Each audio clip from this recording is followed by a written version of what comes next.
সকলে কইছে এই রাস্তা কইলিব বলি যে জিয়ার বইরা জিয়ারা সকলাই লাগি এই রাস্তার ইট ওই রাস্তাতে লাগেছে।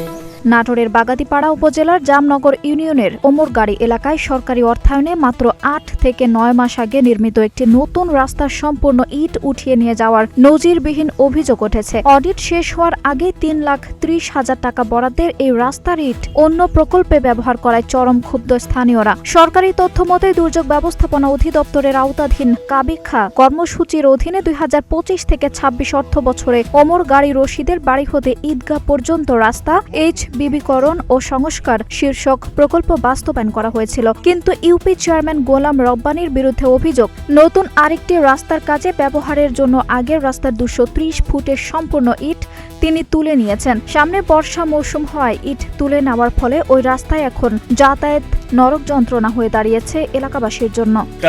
উঠালো আমার ডাকিছিল চেয়ারম্যান ডাকি বললো যে ইটগুলা আমরা উঠা লিব, এই আমার লোক দেয়।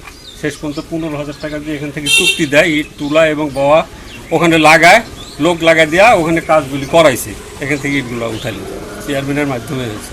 ইট আমরা কামে লাগি তুলেছি, ওই সাইডের ওই রাস্তাটা করেছে। আর চেয়ারম্যান মেম্বার নাকি বলেছে যে ১৫ দিনের মধ্যে এই রাস্তার কাজ শুরু হবে। সকলে কইছে এই রাস্তা কইলিব বলি যে জিয়ার বইরা জিয়ারা সকলাই লাগি এই রাস্তার ইট ওই রাস্তাতে লাগেছে।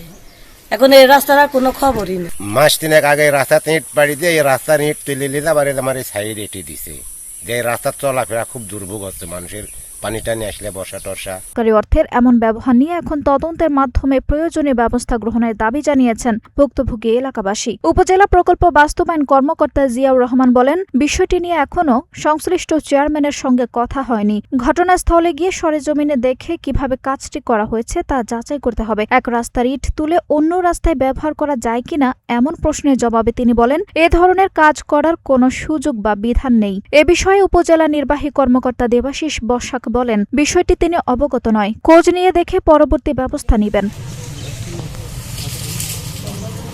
আঞ্জুম হক আরবি, নাগরিক প্রতিদিন।